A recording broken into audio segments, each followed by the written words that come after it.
Avui, dia 28 de setembre, se celebra el Dia Internacional per la Despenalització de l'Avortament. I ara mateix, en aquesta connexió de BTV Directe, ens trobem a la plaça de Sant Jaume per assistir a una concentració pel dret al propi cos.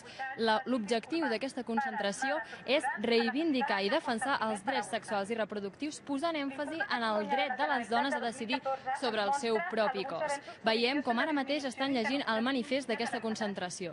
Però també alguns elements que ens segueixen preocupant, com la vulnerabilitat de les dones joves i les dones de diversos orígens que no tenen un accés fàcil a la prestació sanitària per avortar ni la informació adequada a l'abast.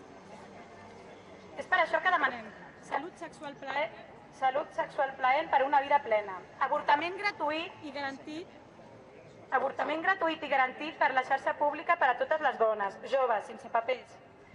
Tenim aquí amb nosaltres, ens acompanya la Sílvia, que és membre de la campanya pel dret al propi cos, que també ha organitzat aquesta concentració. Hola Sílvia, com estàs? Hola, què tal? Bona nit. Ens pots explicar una mica exactament i més profundament què és el que demaneu amb aquesta concentració? A veure, en primer lloc, avui el que fem és celebrar, reivindicar i commemorar el 28 de setembre, que és el Dia Internacional per la Despenalització de l'Avortament. És un dia que va néixer de les lluites d'Amèrica Llatina, justament per reivindicar el dret de les dones a decidir sobre el seu cos.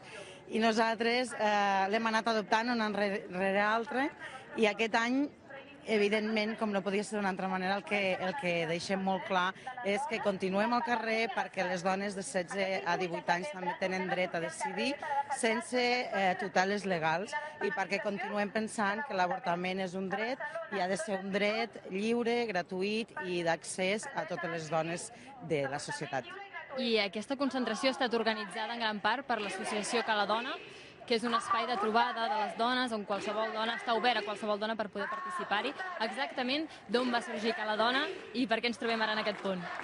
A veure, Cala Dona és un projecte que ja té moltíssims anys d'història i que el que significa és un espai on les dones poden anar a compartir, a crear, a reivindicar i a generar i fer política, no? Que és el que fem.